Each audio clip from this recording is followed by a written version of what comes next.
Okay, so we're going to start off by logging into fabric8 using the OpenShift authentication. So we've deployed fabric8 console on top of OpenShift here.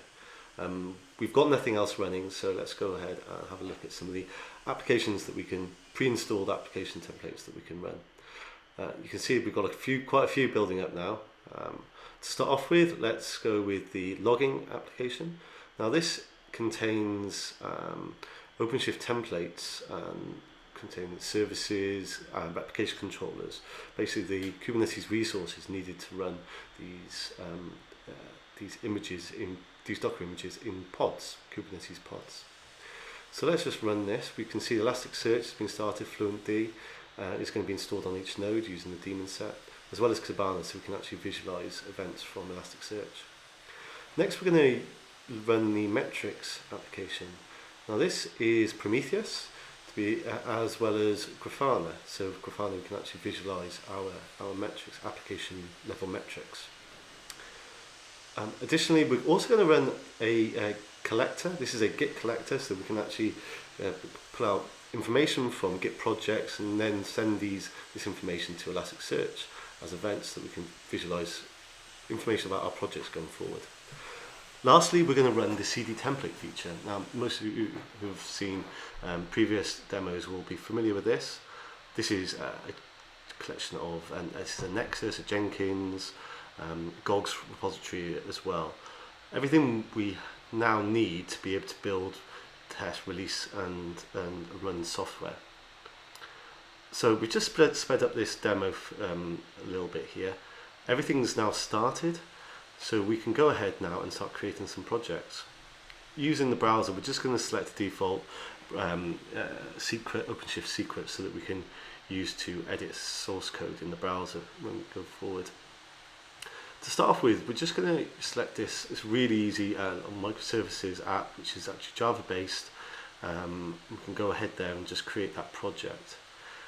Again, there's plenty of other demos that are around there that go through this process in a bit more detail and explain this a bit more, but we're just going to select a Jenkins pipeline here, which is produces a canary release of our Java archive, and as well as turns it into a Docker image. It will then run some integration tests and stage it to a staging environment, wait for human approval before it's promoted to production. Again, totally sped up here just for the purpose of the demo. It's pulling down a load of artifacts, dependencies from Nexus, and then going to build this, push the release artifact into Nexus, build a Docker image, and then run some integration tests, and then deploy it into a staging environment, as we can see here. Jenkins is asking us if we'd like to proceed with the approval. This was all defined in our pre-selected Jenkins file pipeline. So we've got a Java application that's now being deployed in a staging and a production environment. Let's go ahead and make it a bit more interesting and deploy a few more apps. Again, using the project wizard from the fabric8 console. This is a Node.js app using the same pipeline, flavor of pipeline, i.e. a stage, approve and promote. This will be copied into the source code, that pipeline as well. So you have a Jenkins file that will live with the source code. This is what the wizard does. Again, whilst that goes ahead, we're going to create another couple more. This time a Golang example. All these examples are really just simple web services that present a nice HTTP endpoint and a welcome message. So they all do pretty much the same thing. Right at the end of this demo, we actually show you where the quick starts live if you want to go and have a dig around at the code, source code. Lastly, we're going to run a Swift application as well. So exactly the same kind of web service that's going to be presented, just in different languages. All using a consistent way to build, release and deploy our software. So once that goes ahead now, we can probably see it. Again, it's sped up a little bit. This will take time because it's going to download some Docker images. But we now get asked to approve our Golang example application. So let's proceed with this. So go ahead, and now that we've had that approval, it'll deploy this into a production environment. Here we can see, just using the links, we can link through to the application running in each environment. These are the 4 applications we've got running now. Purposely, this is pre-planned. We have an issue with one of our examples. The first time it runs, actually, we get a failure, which is we're fixing at the moment. But I wanted to show you, wanted to have a failure build in this demonstration, so that we can actually see the effect later on when we're looking at how our release pipelines have worked. So we're just going to tidy up after ourselves, just going to kick off another release of this Swift example, just so that in the background that will go ahead and be built and deployed correctly.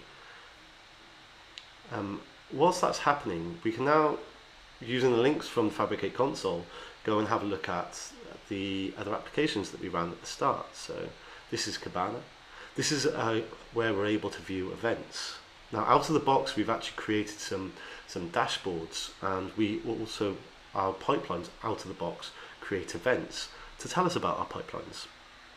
We also have some project level events as well. This is where our Git commits, we can actually visualize how many commits are actually being made on our different projects. These are the number of deployments each application is making. As you can see, they're deploying to different environments there, stage and production environment. So that's why there's 2 deployments per app. Then we've got a builds per app, and this is also our builds pie chart.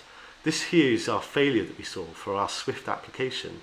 Color coordinated, we can see red was failed. However, the other 3 apps that we actually kicked off, Node.js, and Golang and Java apps, were all successful. This is a really interesting chart now as well. This is showing us the volume of logs being produced per app by the environment. As well as also this last chart here is showing our wait times for our application approval wait times during our pipeline. So we want to understand which applications are taking a long time for approval, and if there's anything that we can speed up going forward in the processes about removing any bottlenecks. So now we've got these applications running. We can also then have a look at our Swift application. This is the one that we've just kicked off to fix.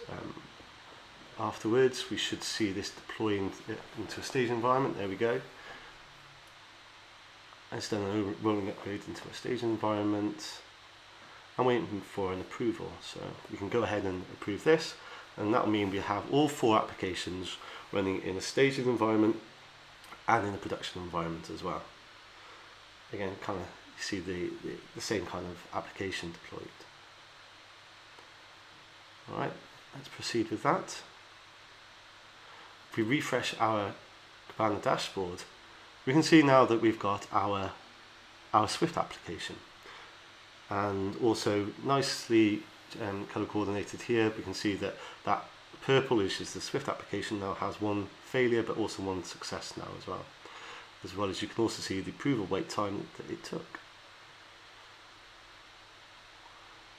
Now heading over to Grafana, so we want to be able to see our application level metrics as well. Again, we've just clicked used the one-click install at the start. We can switch over to our staging environment where all the applications are running, and we can see them all the CPU and the memory that each application is consuming. I'm not going to go into the details of this. I think it's probably quite small. I don't know if you'll be able to see it, but I highly encourage you to try out some of the examples and try this out yourself so you can actually dig into it. But there's some significant differences, as you probably imagine, about the amount of memory consumption for the different applications. I think memory usage of the Java application is quite high. Actually, from these examples that we're actually using, which only aren't doing very much, the Node.js example actually consumes the least amount of resources when it's running.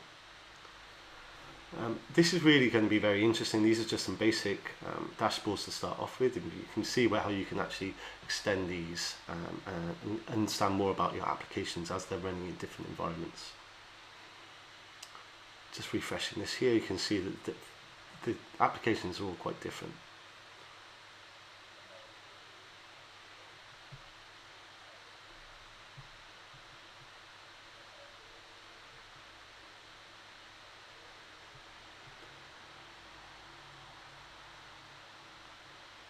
Okay, heading back to our applications, let's make a code change to, say, our Node.js application. We want to create something just so we can visualize the impact of this in our charts.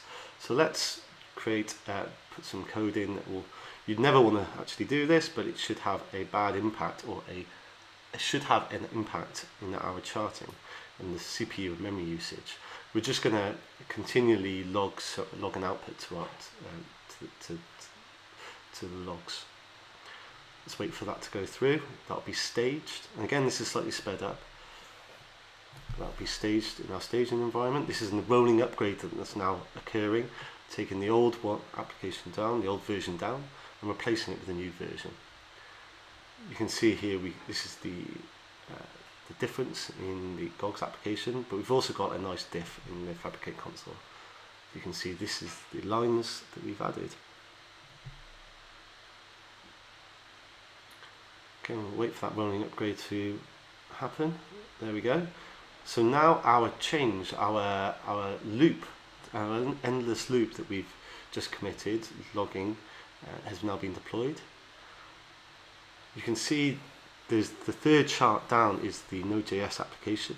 That pod has now been taken down. You can see the memory and the CPU has stopped being recorded there, because the rolling upgrade has taken that previous Node.js pod down. I think we need to switch over and switch back again just to pick up the new pod in the view. This is the production environment. That's still going as normal. Back to the staging environment, and we've got a new Node.js application.